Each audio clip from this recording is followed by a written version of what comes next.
friend and wonderful kind of colleague of the past. We owned yoga studios of the same brand in the past, Ellen here. And Ellen Bradley, she is an incredible creator. So I'm super excited. Thank you so much for being here today. I'm super excited to speak to Ellen about her journey and how she has three beautiful daughters and how over the years she has nurtured them, educated them with all of these other things that you do because you're so creative.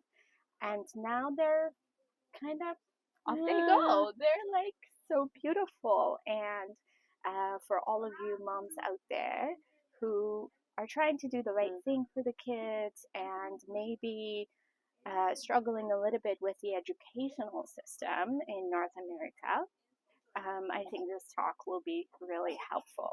So, thank you, Paris. And why don't you tell us a little bit about yourself and what brought you to Musara? Yeah, I love that you shared that we have in common the thread of owning, which were originally called Moksha Studios, then Moto, because truly this path for me has been a journey of moksha, of liberation. And it began, I think as mothers, it all begins with our own inner spiritual work. And that is how motherhood for me has been guided by my practice on the mat and then off of the mat. And so always seeking to grow and be curious in life. Of course, when I became a mother, I questioned, the hours that I was putting my children in school, and not necessarily that I didn't value the education that they had, especially at the Waldorf school where they were, but I really wanted my girls to know life beyond the walls, and I wanted them to know that they weren't just American citizens living in the United States, but they truly were global citizens, and they felt a part of the world, and they could find home just as we find home in ourselves anywhere they were in the world. And so I held this dream tight since they were three little babies. They were right in a row. My middle daughter is adopted from Ethiopia, and I can remember when they were like 3, 4, and 5 saying to their dad at the time, one day I just want to sell all this and travel the world. And then they were 5, 6, and 7, and he'd be like, nope, that's too wild. I'll never do that. And eventually he paused when they were 8, 9, and 10, and I said, now's the time. And that's when we really found that freedom and untethered to not only a school system, but untethered to a way of life of upholding just a home and stuff and the rigor of schedules and programs they were in, and we just left. Wow, amazing.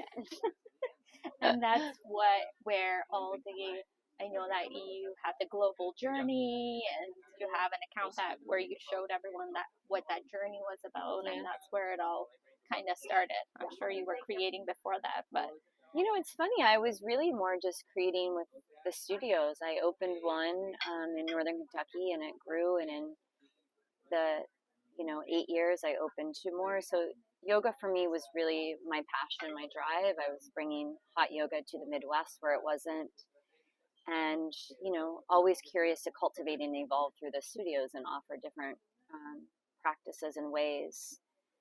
But I have to be honest, when this decision was made with the girls, no, the intent was literally to just take them as I told them. I'm like, we're going on a year field trip. Before that, I really didn't have like a social media account. It was a different time then, right? Yes. 8 years ago. But still, that was never the intent to write a book, create a film, create programs. I think what I discovered, Paris, is in order to grow, you have to let go. And sometimes it's the things that you feel so attached to and are a part of your identity. For me, I loved owning yoga studios. I love teaching yoga. I still do to this day. It was my passion. I felt like I was in my flow and my purpose. But it's always that balance of being as a working mom, right? Yes.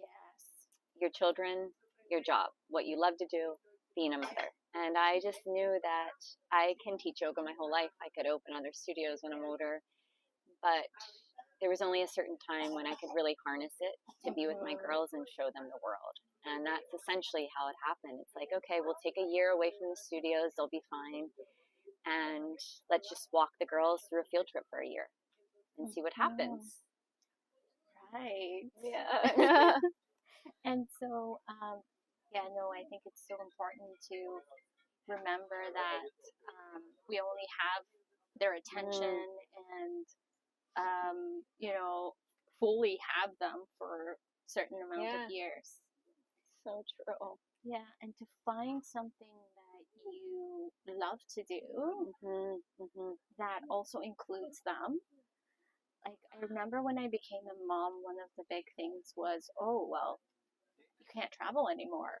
Or, or you can't do this and you can't do that. And from the beginning, I would just like take Sufi. I think she went to maybe 6 yoga retreats with me by the age of 2 and like 4 continents.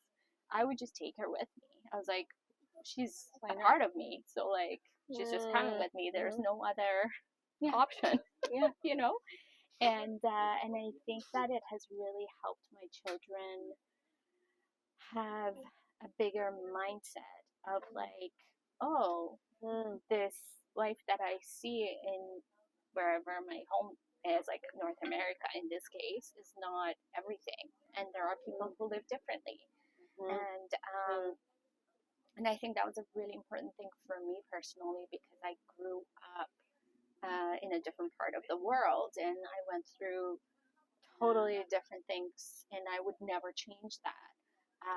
And I wanted them to have some kind of experience of how the other cultures live, how the other people live.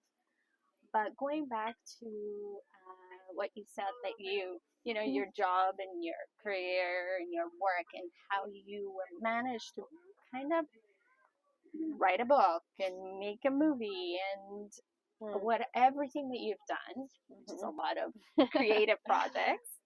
Um, can you tell us a little bit about that? Where are you at with that? What excites you these days?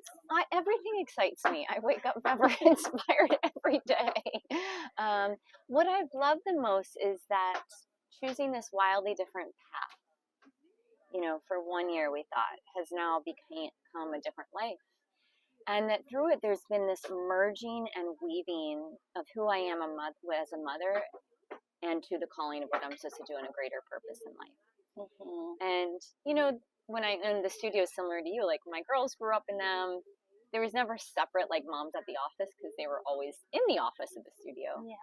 But I think as I stepped out of that and I took the girls and walked them into this wildly different way of being educated and living, for me, my heart bursted open and my mind bursted open.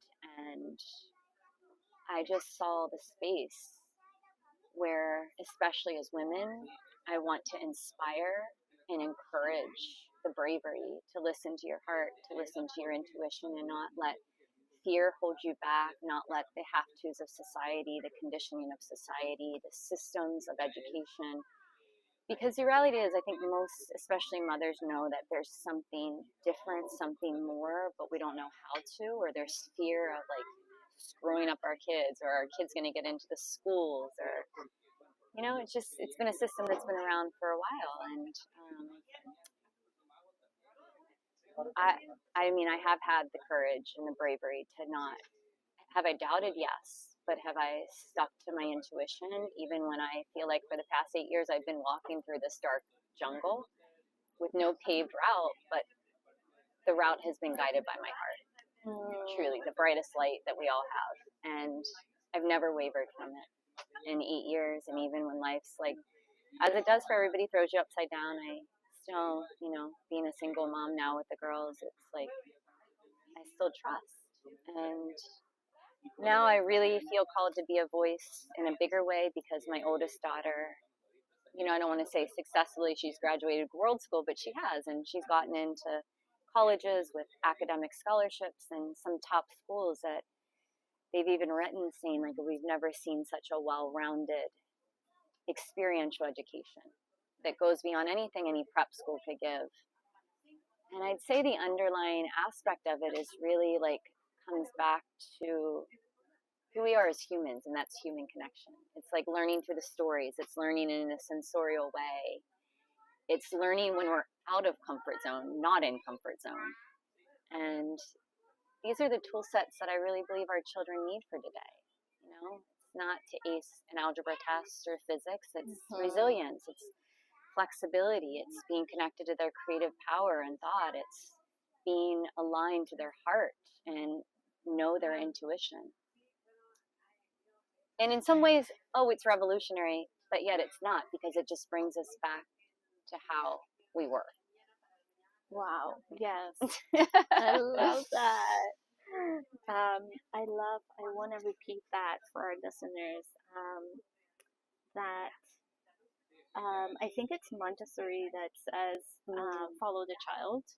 You know, always follow the child. Mm-hmm. And I think that has been a big mantra for me in my life with the girls is whenever I don't know how to guide or I'm lost, I just look at them and I follow them, and there's always, they know, they just know in their intuition. And it seems like you've so beautifully created that safe space for your girls to grow up in a space where they know how to connect to their intuition and grow. And look at them now. Yeah, and it's like, it's a reminder too, like, we're all having this human journey, and we're all gonna make, and my girls aren't perfect, I'm not perfect, we're all doing the best we can, but if we can continuously remember, I feel like the most important thing that we can do as mothers is to love our children and to give them the tools and the teachers that will unlock all the various beautiful facets within them. And that's how I've kind of really approached World School.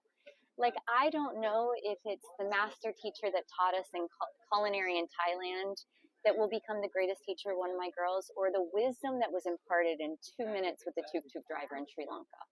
Like, we don't know. Everybody becomes a teacher in life. And I really believe we all hold our unique intelligence. It just needs to be, like, unlocked. Like, our children know. They have their path. And so it's not about conditioning them to be a certain way, or you should do this because there's job opportunity, or you're going to make this money. It's like, let them be.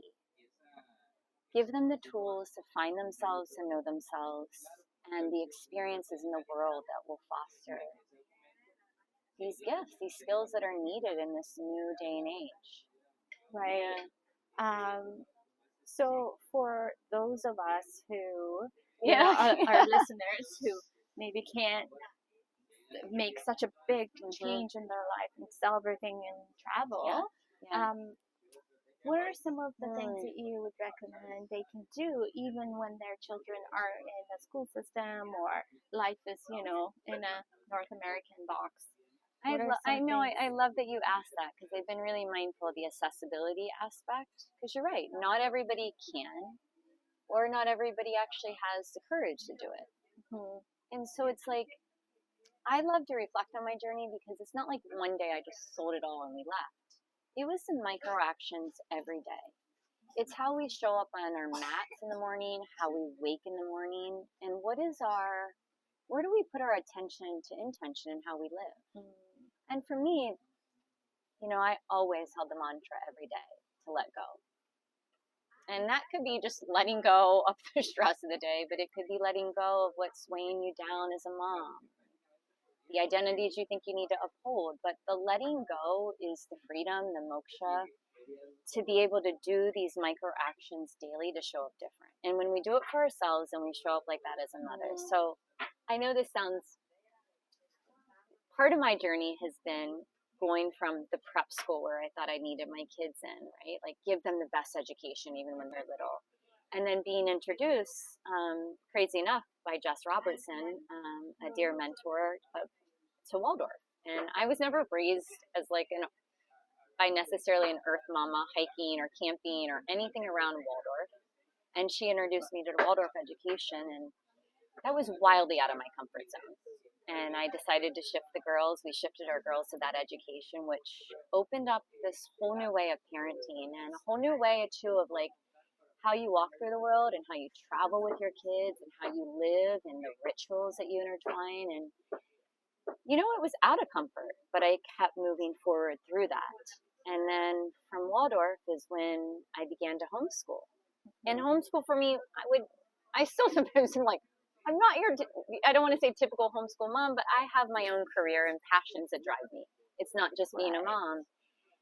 But I say this because there's always ways every day we can press our boundaries to do different. Whether it's taking your kids to a new cuisine, exploring a new faith or culture, going to a different state park or a different type of vacation. That I think where we get sometimes as parents, we get it wrong. If we're not willing to move out of our own discomfort, then how do we expect our kids to? So it's like, as a family unit, you're in this together. So many of these things throughout my journey, the last, honestly, Paris, 8 years, have not been things that have been in my comfort zone or that I'd want to do. But I did it because I wanted my girls to experience and do it. And so there are the micro actions every day of like choosing to do things a little bit out of your comfort zone that are a little bit different, that stoke curiosity to learn and explore religions, environments, foods, whatever it is, cultures. We get into the same habitual patterns. And hey, I was there for 6 years in a row. We took our girls to the same beach in Florida vacation, and it was fun, but it was comfort. And then, you start to choose a little different.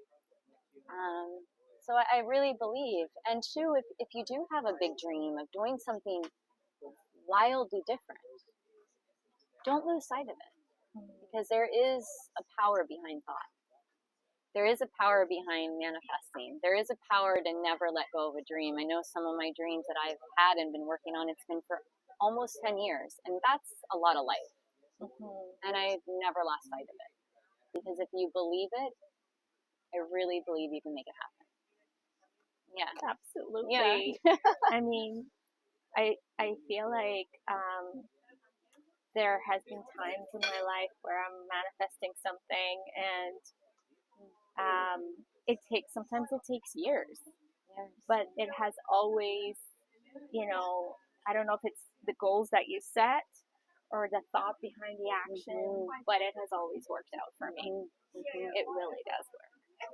And thank you for those pointers. It's so important to know that it's not easy getting out of our comfort zone, especially I find with the amount of pressure that society puts on us as mothers, as women, as wives or partners. I kind of escaped my own birth country, Iran. One of the reasons why I could not stand being there was the way women were second-hand citizens, and moving to Canada and building my life, I just always wanted to be free. I wanted to be free, And now what I'm experiencing in our society in Canada and maybe US too is all the pressure that is not spoken, but that is in the background on women and on moms.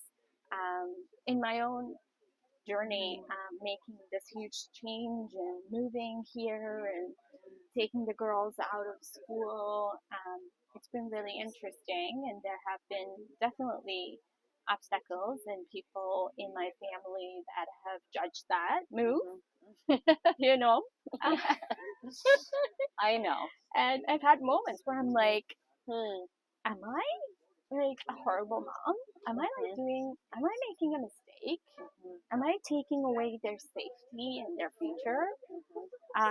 And I constantly have to come back to my body, my heart, and align myself with who I truly am, and get my intuition and the messages from inside of me. And when I do that, the message is no. You know exactly what you need to do, and just move forward and let them say what they want to say, or let them judge you. And this is a big thing for me as a lifelong trying to please everyone and be the good girl and all of those, conditionings. So, yeah, I really appreciate you talking about coming out of our comfort zone Yeah. and whatever that may mean. And not feeling like you raise a really good point. It is hard not feeling like you owe anything to anyone. We think about, I'm sure you think about your girls, and it's like, I want my girls to know. It almost brings me to tears. It's like to just dial into their own inner navigation, like listen to you and follow that. You're not doing it for me, right? Like, yeah, because at the end of our journey, it's all about our soul journey. And yet in society, we're taught we should be conditioned by how our family tells us we should live, and we should be close by because it's the have tos, and we should be putting them in this school because of this. And it's like, as mothers, we really hold the golden wisdom. We know. Mm-hmm. Yeah. Mm-hmm. Yeah. And it's not being afraid. And I think, that's where it starts as a personal practice. Because a lot of mothers feel like, how do you, and it's like, well, not until you are anchored in you. It begins with us. It doesn't begin with us as mothers. It begins with us as our own spiritual journey. And that's how it becomes spiritual mothering. Because if we're not connected here, then we are going to feel like we have no idea. Absolutely. Right? So important. I think it's everything. Yes, that is another great point, that, taking care of ourselves, knowing who we are and not losing ourselves in motherhood. Because that's what I see in my practice is beautiful women who come to me after their children are a little bit older, completely lost. They've forgotten who they are, their purpose. They don't know where to go from there because they felt like, or the society has told them and family has told them to let go of themselves. That's what a mother does. You sacrifice.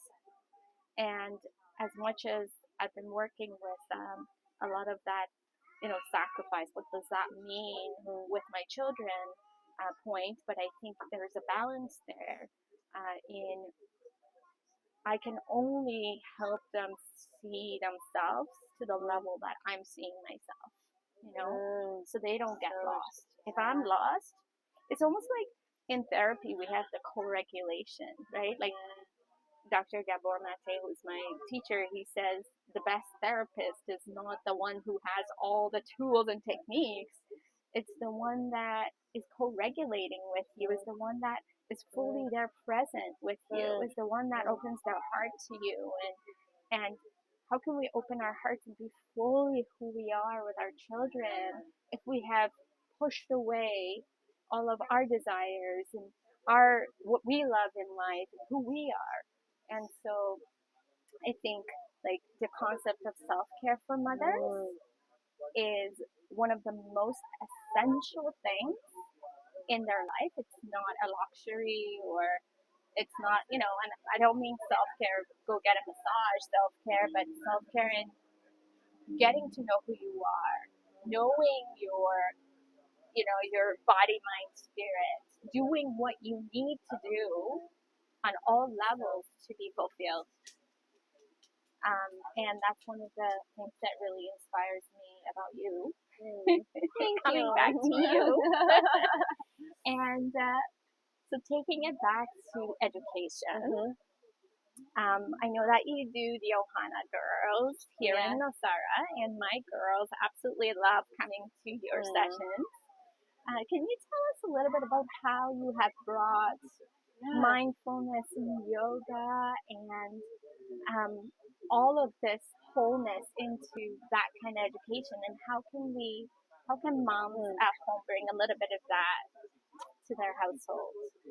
Yeah, I love sharing this because, again, the Ohana Project is just something that organically evolved through my own growth and then world schooling. So world school is similar, as many know, to unschool. So when I homeschool, I don't use a certain curriculum.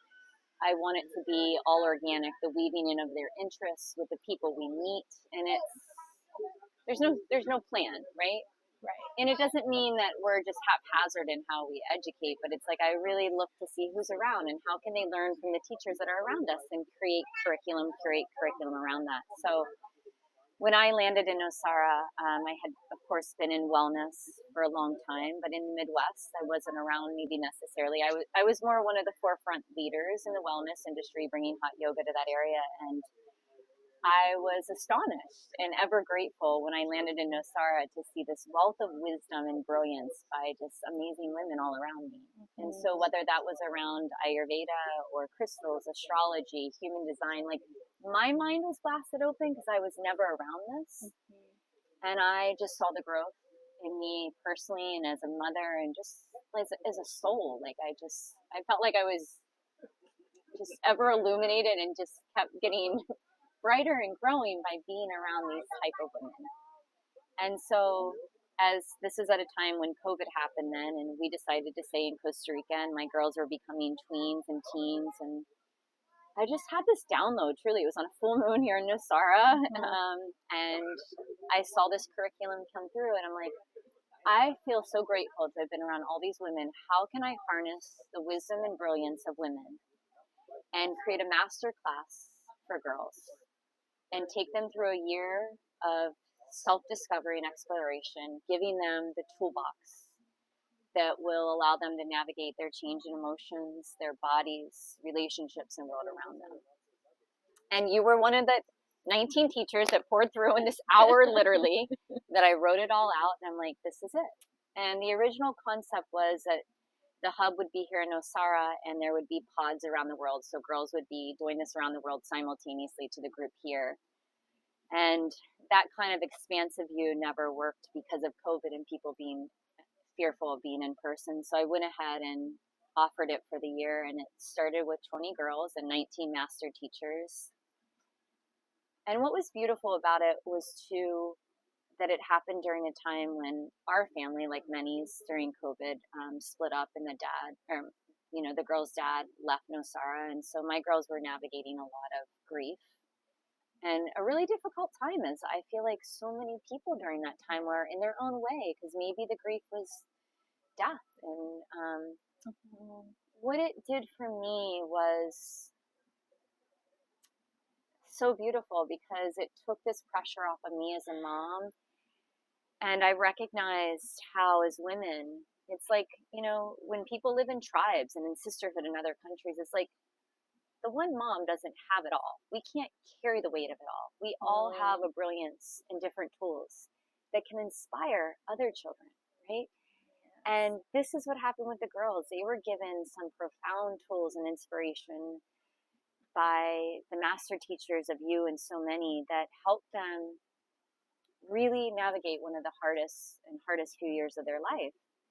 And as I launched this, then of course, your girls and other girls poured into my life. And then I've just been continuously evolving and curating different age groups. And then I trickled it down to more the tweens. And now I've done even younger kids. And by now, sharing this with hundreds of girls in Nosara,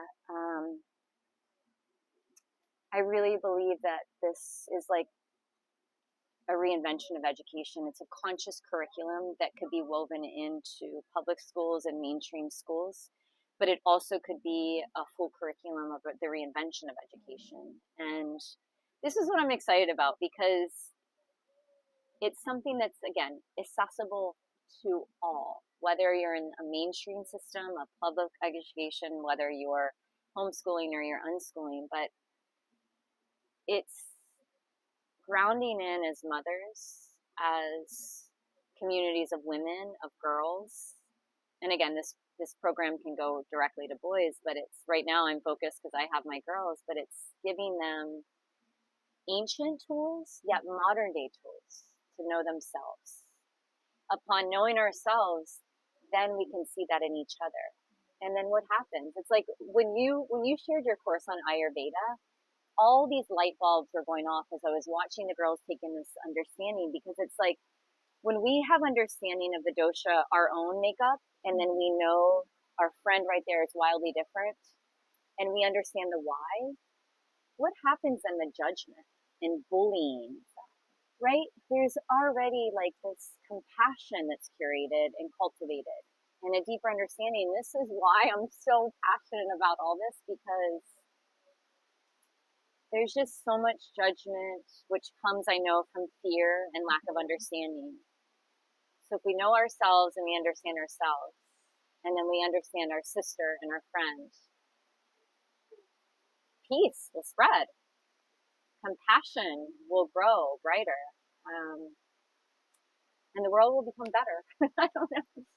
Yeah, and there'll be this bond of, girls, of sisterhood. Yeah. And so that is the heart of it. That's where it's at today. And I'm ever inspired. I wake up every day thinking about it and just shifting and trying to curate it better. But the big dream is that eventually it creates a collective thread of wisdom of women who are connected, sharing their brilliance and guidance with girls. And then you have that weaving of girls together despite culture and religious beliefs or where they live in the world. And this becomes, just a global community. Yes, and it's all about community, isn't It's it? all about community. I mean, I don't think we were supposed to raise children by ourselves. I really do think that it takes a village. That's one of the reasons why I love to be here in Nosara. I really do feel like I have a village here. And yeah, and that's, I'd say too, Paris, that's been one of my, as a mother, like taking the girls and world schooling them for 8 years. I thought it was an education for them. And it has been the greatest education for me as a mother. I mean, my book that will be out next year called A Wildly Different Normal, it's not just a memoir of traveling the world, but it's actually a memoir where I share the wisdom of women in untouched areas of the world and the wisdom that they imparted on me that have changed me and made me a better mother. And you recognize that, and we know this through travel and people that have traveled a lot in those areas that are so impoverished and poor. Oftentimes, there's such a wealth of wisdom and connection and heart. Last year, I took the girls back. It was our first kind of big journey together since their dad leaving, and we went back to Kaya's homeland, Ethiopia. And against, like, a lot of people said, you can't go there. There's a civil war going on in the north. It's very dangerous, especially for women, to go there alone. I did a lot of research and I connected with a lot of guides on the ground there. And I decided to take the girls, and it became a rite of passage in many ways for us. And Kaya being at the prime age to really go back and feel her soil and smell the air and see her people and understand why she has loved paprika her whole life, and I have no idea why, and it's the main, spice of Ethiopia, or why she's obsessed with popcorn, and popcorn's eaten all the time there. Popcorn and coffee is what they eat. Wow. And the way that Kaya gives so freely and always has. I mean, for a child who came from an orphanage at a young age, shared a bed with 2 other babies, was only given a bottle a day because they just didn't have it. She is the first child to give anything her last French fry. And that is the Ethiopian culture. But even more, what I uncovered in Ethiopia was the power of sisterhood. And when we went down to the border of Kenya and visited all these various tribes in the Omo Valley, which, some have gotten kind of, public, I'd say, a display that maybe women are abused or women are treated unfairly with the whipping, the bull whipping, or the plates that they wear in the Mercy tribe that they put in their lips. What I found in these tribes was such a deep sense of sisterhood and female empowerment. And I think the girls were always looking at me saying, Mom, why are you crying? Why are you crying again? And I'm like, because this is so powerful. Wow. The power of the female. And not just the female alone. It's the shared sisterhood of raising these children together, of being nomads, and the women make the homes. And yeah, it was something that I never expected to be discovered, and I left there, and we left that trip, which was one of the hardest trips because Africa is a whole different world to travel through and sleep on straw floors, and it's very, very challenged our very out of comfort zone and challenged us in a lot of ways. But we left feeling so connected and so empowered as females. Wow. And it just reminded me and why I want to share more of this. In the West, we think we have to do it all alone. And we're Right. all weighed down. And we can't possibly do it all alone. No. And no wonder why so many women feel discouraged or suffer from anxiety or depression, or it's not physically possible, emotionally possible. And we're so disconnected from our land. Like, you look at these tribes, they have nothing, but yet they have their land. Every day they are connected to this earth that literally inspires us, nourishes us, and fuels us. And we're disconnected from it. We live in our big homes and they drive our cars and we walk in shoes and and it's just, you look at it and it's like, do we have it wrong? Do we have it all wrong? We're missing the simplicity that's at our fingertips, that doesn't cost anything, of sisterhood, of human connection, of connection to the land. And it's really, yeah, I get choked up because it's really inspired me to just want to go back and share the stories. That's my next project in this lifetime, to really go back and harness and share the stories of these mothers to bring healing to women of the West. Yes. Wow. Yeah. That's so beautiful. No, I just feel grateful for the world. I feel grateful for cultures that seem so wildly different, that they open their hearts to let us come into their tribes and homes. And yeah, I just feel grateful for the power of human connection, because it's not just been education for me, but for the girls. Wow, that is so beautiful. And just to kind of repeat what you were just saying with like Western women and how much load they're really carrying, and somewhere along the way we thought being independent means, or like being a feminist means, I do it all.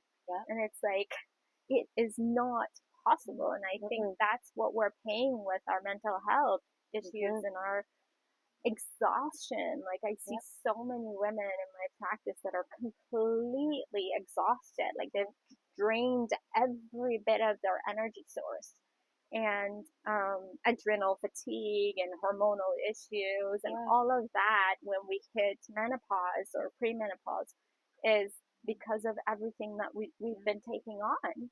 And it truly is a sisterhood, and it truly is about the tribe, and we've lost that, and we've lost the earth, as you're saying. And we are, in Ayurveda, I say this all the time. It's like, it's not a poem. We come from the earth. We are the earth. Like, your bones carry the same nutrients that Mother Earth has, and you have the same water that is in the oceans in your lymphatic system. This is not a poem. Like, this is who you are, and you're separated. We've put walls around ourselves and created such a synthetic life, and then we wonder why we're not well, and so, wherever you can, finding your tribe, wherever you are, finding other moms, opening, your heart, opening your door, letting the children play together and helping each other out. I think that's huge. It's huge. And, unfortunately, I was just in Toronto, and I go back for the summers, and I love my community there. I'm not in Toronto, but I'm in a place called Caledon, which is just northwest of the city, and it's a beautiful countryside and big properties and horse farms, and it's just gorgeous, and I love our life there. But I really struggle with that. I struggle because I'm like, I cook and I'm like, bring the children. Like, who's around? Like, I'll feed everyone's kids, and that's what I do here. Like, I usually, maybe you've seen me, I have a car full of 10 kids. I'm like, okay, let's go do something together, you know? And there it's like, I'm strange. I'm considered very strange.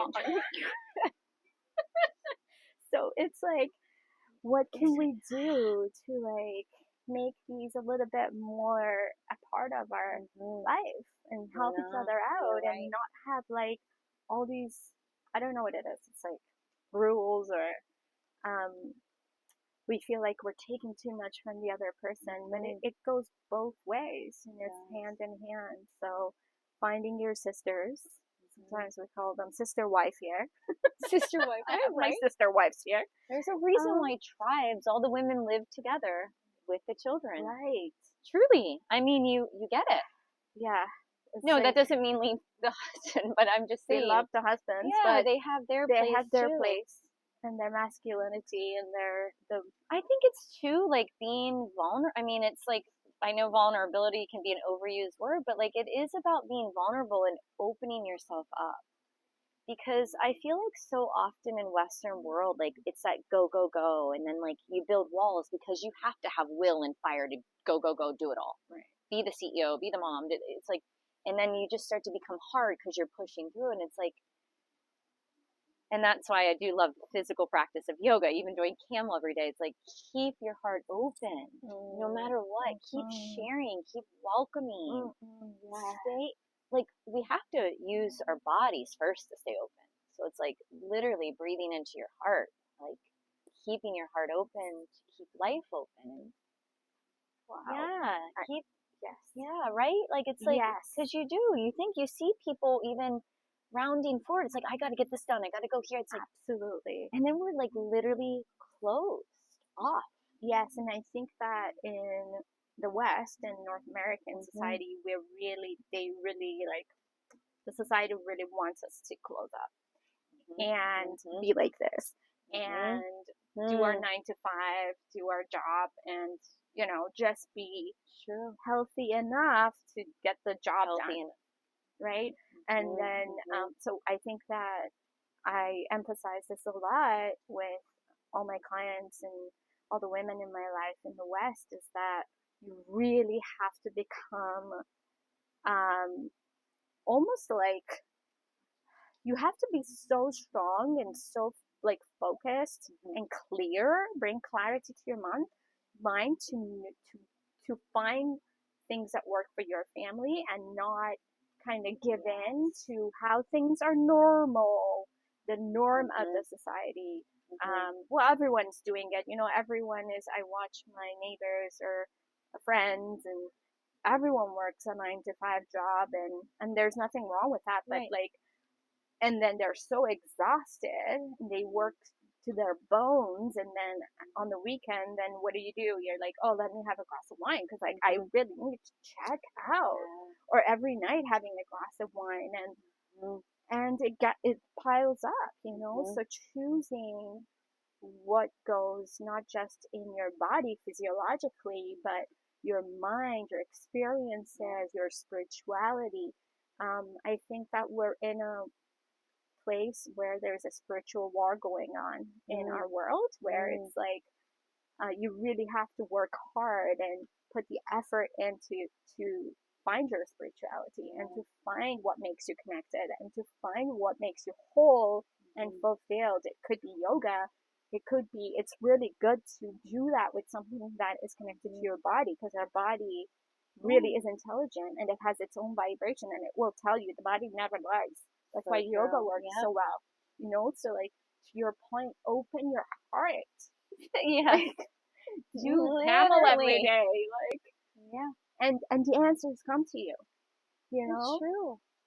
No, I mean, I know in homeschooling the girls, like people look at me sometimes and like, we don't start class until 10 a.m. It's like I've really taught my girls to be like, our bodies are vehicles that hold our soul, our light, however. Just like warming your car. Every single morning, the priority should be to tune and wash your, like energize your body. It's yours? This is, Sorry, it's yours or done? Yeah, Done? that's mine. Okay. No. and how important that is, these tools, because if we as women and mothers don't have them, how are we showing an example for our girls? And putting this foremost, right? For our Yes. children, to like give yourself this time to take care of your body, energize your body, breathe, write in your journal, I am, your gratitudes. These things, we can't underestimate these simple tools every day that do change your life. Yes. Because it's just like getting into habitual patterns. That's why people are so exhausted. They're in these habitual patterns, and it's almost like you're moving through life numbly, and then you are taking things that numb you even more. Yes, absolutely. And we have a saying in Ayurveda that says the secret of your future is in your dinacharyas. And dinacharya is like the little things that you do every day. Every So day. that's the You're secret right. to your future. Mm. That is how Think you about that. create your future. That's how you create change, or if you want to change in your body or your mind or your spirit. And I cannot emphasize how everything is so connected. You cannot have a healthy body and, just don't think about your emotions. It's like all intertwined. So thank you so much I for love this. all the inputs in your beautiful light. And I'm going to share about your website and the book and just underneath this podcast. And I know that you also have a movie. Is that somewhere that people can find that and watch So it? there'll be a Tell us feature a little film bit. documentary coming out in 2025. Okay. With a really beautiful partnership in the works.